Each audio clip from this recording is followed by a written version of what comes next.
আসসালামু আলাইকুম বন্ধুরা, দেশ ও প্রবাস থেকে যে যেখান থেকে আমার ভিডিওটা দেখতেছেন, দেখেন সৌদি আরবে এই যে গানাম, আমার এক চাচা গানাম রাখতে আসছে। ওই যে দেখেন চাচা। চাচা, হ্যাঁ, আসসালামু আলাইকুম। ওয়ালাইকুম আসসালাম। চাচা, কত বছর ধরে এই সৌদি আরবে? হবে 7 বছর। 7 বছর হয়ে গেছে। হয়। এই চাচার 7 বছর ধরে সৌদি আরবে এই যে গানাম পালে। চাচার বাড়ি কই? বাড়ি বগুড়া জেলা, দুপচাচিয়া থানা। তাইলে এনে 7 বছর ধরে আইছেন? হ্যাঁ, 7 বছর ধরে আইছি। এই যে চাচার বাড়ি হলো বগুড়া। চাচা 7 বছর ধরে এই যে গানাম গুলা দেখতেছেন। আশেপাশে কিন্তু পাহাড়, দেখেন এখানে কিন্তু এই যে মরা ঘাস এগুলোই খাওয়ানোর জন্য নিয়ে আসে। আশেপাশে দেখেন পাহাড় ছাড়া কিন্তু কিছুই নাই চারিপাশে, চতুর্দিক দিয়ে পাহাড়। চাচাতে সামনে যাও। এই চাচার বেতন কত? বেতন 1000 টাকা চাচা। 1000 টাকা না? হ্যাঁ। খাওয়া দাওয়া কার? মালিকের? খাওয়া দাওয়া নিজের, থাকা মালিকের। তাহলে 1000 টাকাই থাকে তাইলে আর কি। 1000 টাকা থাকে, মাজরা করি, মাজরা তিনি কিছু পয়সা পাই। দেখেন বন্ধুরা, আদতে প্রবাসে যারা থাকে তাদের কষ্ট বলে শেষ করা যাবে না। আমিও কিন্তু একজন প্রবাসী, কিন্তু আমি দেখেন কাজ শিখে আসছি, এজন্য হয়তো আমি ভালো একটা জায়গায় কাজ করি। কিন্তু যারা মাজরার কাজ করে, যারা এই যে গানাম বা উট রাখার কাজ করে, এদের কষ্ট কিন্তু এই যে এই মুহূর্তে যদি বৃষ্টি আসে, বৃষ্টির মধ্যে ভিজতে হবে। চাচা, এই যে ঝড় বৃষ্টি এগুলো তো আপনাকে উপর দিয়ে যায়? হ্যাঁ, আমাদের উপর দিয়ে যায় ঝড় বৃষ্টি, রোদ বাতাস সব। এই যে সকালে আসেন কয়টা থেকে কয়টা পর্যন্ত? সকাল 7টার সময় আসি, 11টা বাজে রুমে যাই। বিকাল 3টার সময় আসি, 5:30টায় রুমে যাই। দেখেন চাচার কথা তো আপনারা শুনতেছেন, শুনলেন। চাচাই কিন্তু 7 বছর হয়েছে একই কাজ করতেছে এই যে গানাম গুলো রাখার জন্য। দেখেন কি যে পরিশ্রম। আর এই যে দেখতেছেন কোনো রাস্তাঘাট নাই এই পাহাড়ের ভিতরে।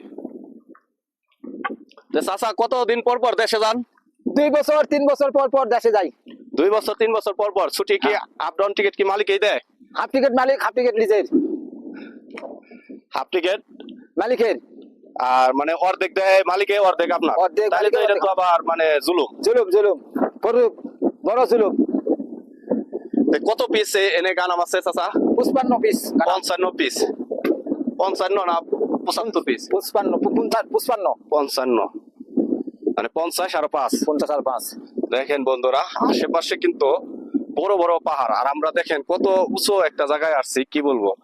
আশেপাশে আপনারা দেখতেছেন এই পাহাড়ের ভিতর দিয়েই তারা এত কষ্ট করে এই গানাম গুলো রাখে। মাস শেষে 1000 রিয়াল বেতন পায়। সেই বেতন থেকে নিজেরা খরচ করে তারপরে দেশে টাকা পাঠায়। অথচ আমরা দেশে যারা আছি বা দেশে যারা থাকেন তারা হয়তো চিন্তা করেন বিদেশ আসলেই বুঝি পয়সা। ভাই দেখেন এই যে এরকম পাহাড়ের উপরে আপনি আমি উঠতে গেলে কিন্তু ভয় লাগবে, ঠিক আছে? এইসব পাহাড়ের উপরে উঠতে ভয় লাগবে, কারণ হলো এগুলো মাটির পাহাড় না, এগুলো সম্পূর্ণ পাথরের। আর এই গানাম গুলো যতক্ষণ যে জায়গায় যাইবো সাথে সাথে থাকতে হবে। তাহলে দেখেন এখানে বৃষ্টি আসতে পারে, ঝড় আসতে পারে, তুফান আসতে পারে, এর ভিতরে তাদের জীবন। এগুলো ফালাইছে তো আর যাইতে পারবে না? পারবে? চাচা কষ্ট হয় না এগুলো পালতে? কষ্ট, কষ্ট, ভীষণ কষ্ট। কষ্ট না? বেতনটা কম হয়ে গেছে। 1000 টাকা বেতন, অন্তত 1500 টাকা বেতন হইলে তাইলে ঠিক ছিল। চাচা আপনার বাড়ির ঠিকানাটা একবারে সম্পূর্ণ আরেকবার বলেন দেখি।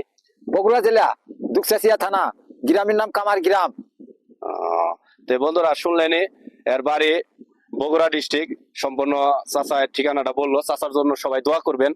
এরকম হাজার হাজার চাচা ভাই, অনেকেই বোন চাকরি করতেছে এই সৌদির বাড়িতে, অনেকেই অনেক কষ্টেই আছে। এদের কথা নতুন করে বলার কিছু নাই। তারপরও আপনাদের কাছে আমার অনুরোধ, এদের জন্য দোয়া করবেন। আল্লাহ পাক যেন এদেরকে সুস্থভাবে রাখে, এরা যেন সুন্দর মতন তাদের ফ্যামিলির হাসি। এদের সম্পূর্ণ বাড়ির যারা আছে হয়তো তারা চিন্তা করে যে বিদেশে আছে, না জানি কত সুখে শান্তিতে থাইকে পয়সা কামায়। আদতে তা না। এই যে দেখেন আমি এই অনেক কষ্টে, আমার প্রায় আধা ঘন্টা উপরে সময় লাগছে আমার এখানে পৌঁছতে, মেন রুটে থেকে, মানে রুট থেকে এই পাহাড়ের কাছে আসতে। তাহলে চিন্তা করেন তারা কতটা কষ্ট করে এই পয়সা কামানোর জন্য সৌদি আরব পড়ে রয়েছে। সবাই সকল প্রবাসীর জন্য দোয়া করবেন। সবাই ভালো থাকবেন। আল্লাহ হাফেজ। আসসালামু আলাইকুম।